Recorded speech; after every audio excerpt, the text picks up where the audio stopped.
Hi నమస్తే, welcome back to my channel Sai Priya recipes and blogs. Hi అండి, ఎలా ఉన్నారు? అందరూ బాగున్నారా? ఈరోజు నేను ఈ వీడియోలోని వంజరం చేప ఇగురుని ఎలా తయారు చేసుకోవాలో చూపించబోతున్నాను. వంజరం చేప అనేసరికి అందరికీ కూడా చాలా ఇష్టం అండి. ఎందుకంటే దీని టేస్ట్ అనేది చాలా అమోఘంగా ఉంటుంది. ఈ చేపని వండుకునే విధానంలో కరెక్ట్గా వండుకున్నట్లయితే కనుక దీని టేస్ట్ అనేది ఇంకా రెట్టింపు అవుతుంది. సో నేను ఇంట్లో ఏ విధంగా వండుతానో నా రెసిపీని ఇప్పుడు మీరు చూసేయండి. వంజరం చేప ఇగురు చేసుకోవడానికి ముందుగా 1 కేజీ వంజరం చేపను తీసుకొని ఈ విధంగా చిన్న చిన్న ముక్కలుగా కట్ చేసుకొని ఉప్పు పసుపు వేసుకొని ఒక 3 సార్లు శుభ్రంగా కడిగేసేయండి. మనం ఏం కట్ చేయక్కర్లేదు, చేపల మార్కెట్లో వాళ్ళే కట్ చేసి ఇచ్చేస్తారు. ఒక్కొక్కసారి వంజరం చేప ఎక్కువ సముద్రంలో నిల్వ అయ్యి ఉంటుంది కనుక మనకేంటంటే కట్ చేసినప్పుడు ఈ విధంగా చిన్న చిన్న పీసెస్ సైడ్ అవ్వటం ఇలా అవుతుంది. మీరేం టెన్షన్ పడద్దు, మనం కూరలో వేసేసరికి చేప అదంతా కూడా గట్టిపడిపోయి కర్రీ అనేది చాలా బాగా వస్తుంది. ఇప్పుడు ఈ చేప ముక్కల్లోని 1/2 టీ స్పూన్ పసుపు, 1/2 teaspoon salt, 1 teaspoon కారం వేసి చక్కగా ఈ ముక్కలన్నిటికీ బాగా పట్టేలాగా కలిపేసేయండి. ఇలా కలిపేసి పక్కన పెట్టేసుకోండి. ఇప్పుడు ఒక 3 ఉల్లిపాయలు, 4 టొమాటోలు, 3 పచ్చిమిర్చి తీసుకోండి. 1 ఉల్లిపాయ, 3 పచ్చిమిర్చి మనం తాలింపులోకి చిన్న చిన్న ముక్కలుగా ఫైన్గా చాప్ చేసుకోవాలి.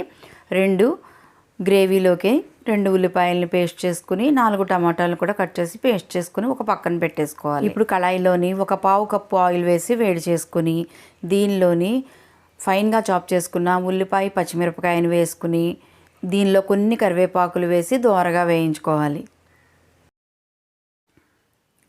ఇప్పుడు 2 టీ స్పూన్ల అల్లం వెల్లుల్లి పేస్ట్ వేసి ఒక 2 నిమిషాల పాటు పచ్చివాసన పోయేంత వరకు బాగా ఫ్రై చేసేసుకోండి.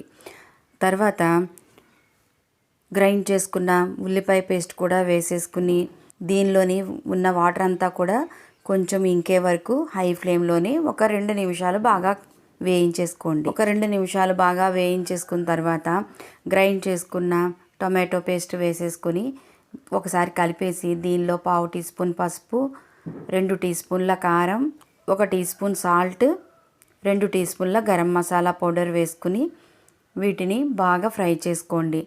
మనం స్టవ్ ఫ్లేమ్ని హైలో పెట్టుకుని వీటిని బాగా ఫ్రై చేసుకోవాలన్నమాట. హై ఫ్లేమ్లోని మనం ఫ్రై చేసుకున్నప్పుడు ఏమవుతుందంటే ఈ మసాలా పేస్ట్ అనేది తుంపర్లా తుల్లి మన పైన పడి చేతులు అవి కాలిపోతుంటాయి.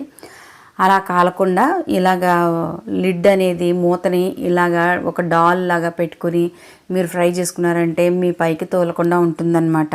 ఇలా ఫ్రై చేసుకున్న తర్వాత దీనిలోని ఒక 100 ml వాటర్ని యాడ్ చేసుకుని ఒక్కసారి బాగా కలిపేసుకోవాలి. ఇప్పుడు మనం వేసిన వాటర్ కొంచెం ఇలా కొత్తలాడడం స్టార్ట్ అవుతుంది కదా. ఇలా కొత్తలాడుతున్నప్పుడు మనం మ్యారినేట్ చేసుకున్న చేప ముక్కల్ని ఈ గ్రేవీలో వేసేసుకుని మనకి చేప ముక్కలలో ఉన్న గిన్నెని కొంచెం వాటర్ వేసి కడిగేసి ఆ వాటర్ని కూడా దీంట్లో వేసేసుకోవాలి. ఇప్పుడు చేప ముక్కల్ని కలుపుకోవాలి. మీరు ఓన్లీ చేప ముక్కల్ని ఇలా నేను చూపిస్తున్నట్టుగా కళాయిని తిప్పుతూ మాత్రమే కలుపుకోండి. గరిటె పెడితే చేప ముక్కలు అనేవి పేస్ట్ అయిపోతాయి. ఇప్పుడు మీరు సాల్ట్ చూసుకోండి. సాల్ట్ కనుక సరిపోకపోతే మళ్ళీ కొంచెం సాల్ట్ని యాడ్ చేసుకోండి. నాకు ఇక్కడ గ్రేవీలో సాల్ట్ సరిపోలేదు, నేను ఒక 1/4 టీ స్పూన్ సాల్ట్ని మళ్ళీ యాడ్ చేసుకున్నాను అనమాట.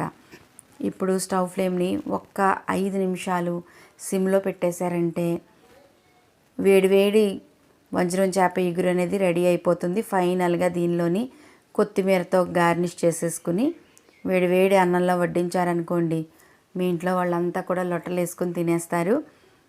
ఇది చాలా చాలా బాగుంటుందండి. మీరు కూడా ట్రై చేసి ఎలా వచ్చిందో నాకు కామెంట్ చేయండి. మరిన్ని వీడియోస్ చూడటానికి నా ఛానల్ని సబ్స్క్రైబ్ చేసుకోండి. అంతేకాదండోయ్, సబ్స్క్రైబ్ చేసిన వెంటనే పక్కనే ఒక బెల్ బటన్ కనిపిస్తుంది. ఆ గంటను కొట్టడం మాత్రం మర్చిపోకండి. మరొక వీడియోతో మళ్ళీ కలుద్దాం. అంతవరకు సెలవు. Thank you for